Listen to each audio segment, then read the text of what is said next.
Good Will Hunting is one of my favorite films. It gives introspection on the perspective of people and shows the weakness of strong people that struggle with personal problems. It teaches you the internal struggles that people have and how sometimes it's a good idea to listen to the perspective of others that you may perceive as inferior to you. The story stars Will, a genius that is cocky and always abrasive towards people that wants to help him. However, he is a caring guy, he loves his friends and help those that are in need, but he indulges in his innate talent to enjoy his hubris. His belief is knowing all the information in the world would guide him through all the hardship in life. But throughout this film, his perspective is challenged in a way that intelligence couldn't answer. Will has a tendency to flex his intelligence, although it is initiated by his goodwill. Sky rockets in flight, afternoon delight. Hey, afternoon delight. He likes to use it for pleasure, like intellectual masturbation. You can imagine how this can be the downfall of any famous greats. They enjoy their natural talents and wasted pleasuring themselves. He flexes his intelligence to pick up girls in the bar, and he solves mystery math formulas at the most prestigious college tech school. He doesn't know what to do with his intelligence, so he paint that thought over by hanging around with his friends, none of which that shares any of the same interest as him. Just a bunch of blokes that goes to work and waste the rest of their days away drinking because they know they're nothing special. Will is special. Everybody knows he's special. He knows he's special. However, facing that reality will be hard because he don't want to change. He enjoys his time now. You can relate the situation with your personal life. Maybe you'd rather use a desktop instead of your phone to browse the internet. Maybe you'd rather walk to some places instead of driving, or maybe you're staying at a job for too long and it's boring you. But the fear of change, most people hate it. And by the time people want to change, it's usually too late. Will was a troubled kid. He ran through 3 foster homes and was physically abused by his foster parents, went through the juvenile system, a problem child on paper, but caring to friends and stand up to bullies were total strangers. Will disliked the idea of visiting a therapist, but he had to as a deal for being let out of jail early. He was abrasive, rude, and mocked the methodology of these therapists that I honestly believe are bad therapists. The first therapist said he can't work with him because he's a lunatic. Hey, you know something? I can't do this pro bono work anymore. It's not worth it. What happened? Well, I'm going on national television next week. I haven't even got time to tell you, much less talk to that raving loony in there. An absolute lunatic he is. Okay. Way to do your job, doctor. He then meets Sean, a therapist that is a close friend of Professor Gerald Lambeau. Will was resistant to the idea of going to a therapist, and to be fair, the first 2 he had were pretty bad at their job. Will intends on offending this one in order to shoo him away. He went into Sean's office with a dominant demeanor to make less of him. He would do so by smoking in the office, insulting the things in his room, and challenging his feats of strength. Just like that. What do you bench? 285. What do you bench? You paint that? Will was not interested in getting help. He don't think he needs help. I digress.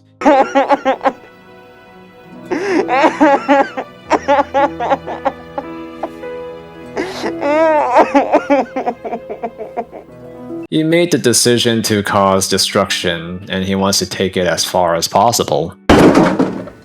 If you ever disrespect my wife again, I will end you. I will fucking end you. Will used a painting to rip Sean's whole life apart and found his weakness: his dead wife. He hesitated for a moment after getting a warning from Sean, and decided to press forward, and asked if his wife slept with another man. Will sensed danger and calls times up early for the session to end. He gleefully walked away and was proud of the fact that he got under Sean's skin. Few days later, at another session, Sean took Will to a lake to talk about his outrage. He told him things that Will never experienced, how he can read about a chapel but he won't know what it smells like.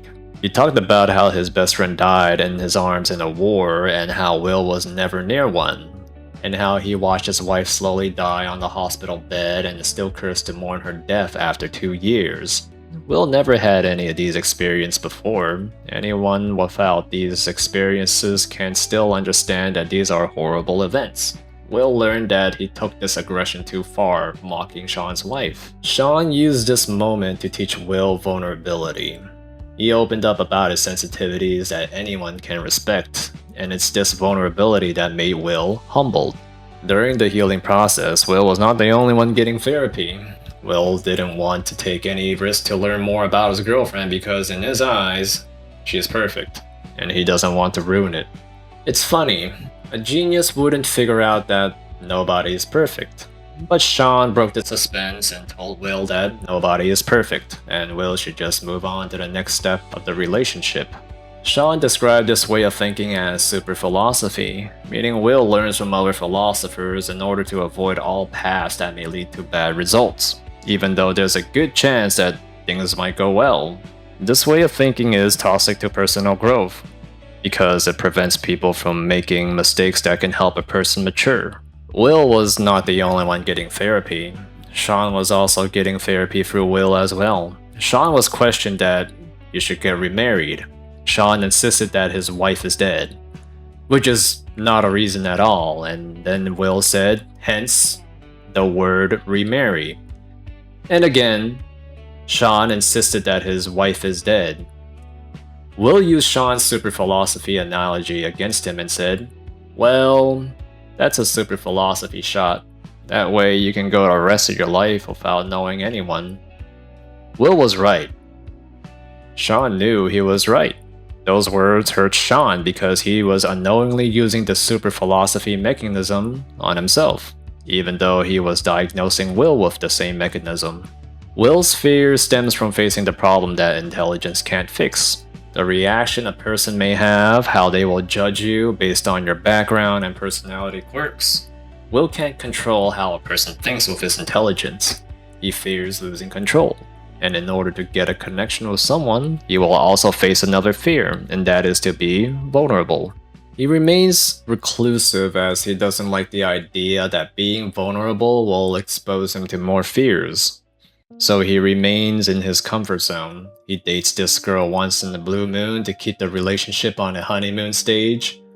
We all like the idea of a relationship being on a honeymoon stage forever, and you can look at some couples and envy them and realize that some of them have that personality trait that just works magically well together and they're just permanently on that honeymoon phase. But in most cases, there are hurdles in relationships that needs to be tested in order for it to proceed, or the relationship will remain stagnant and decay. Will showed his fear of vulnerability. He doesn't like his past, how he was in the foster system, how he doesn't have 12 brothers. The most mundane, unimportant things made him lash out and break up with his girlfriend, all because he was afraid of being vulnerable and talk about his flaws to someone that he wanted to think is perfect. This is a moment that showed the separation between intelligence and wisdom. Lots of people like to debate that those two things are the same. To some degree, they are kind of similar, but they're different in this moment. Will and Chuck were casually conversating about their future, and Will said that he planned on just hanging out with Chuck in the future, take their kids to Little League, and keep working at the construction job. Chuck was not happy to hear that. Chuck didn't like that idea at all.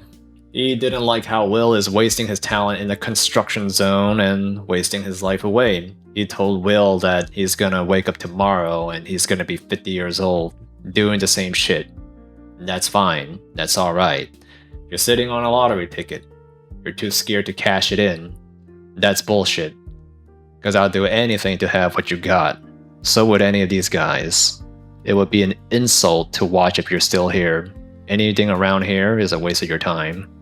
Will was tired of everybody telling him that he owes it to himself and he should do himself the favor and set himself up for a path of success. Chuck turned that thought around and told Will that Will owes it to Chuck, and how it's an insult to stay when he has something that everybody wants, just to throw it away. Will didn't realize that from everyone's point of view, Will is throwing away someone else's dream. It's not like Will hated his savant gift, he just hated change, and the possibility of bad outcomes, and the unforeseen events that are beyond his control. Which is why he pushed his girlfriend away. He doesn't want help, he wants to stay in his comfort zone. I guess that was the moment of truth. Will's demeanor completely changed, walking back to Sean's office, feeling awful about doing nothing good with his life and to be taught a lesson by Chuck, of all people. Sean knew that Will was finally vulnerable, and decided that the next step to his healing process was to tell him, "It's not your fault." All right? It's not your fault. It's not your fault. Don't fuck with me. It's not your fault. Don't fuck with me, all right? Don't fuck with me, Sean. Not you. It's not your fault.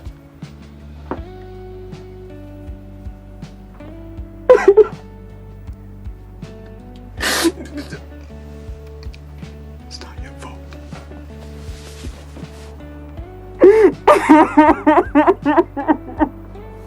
Oh my god. Oh my god, I'm so sorry.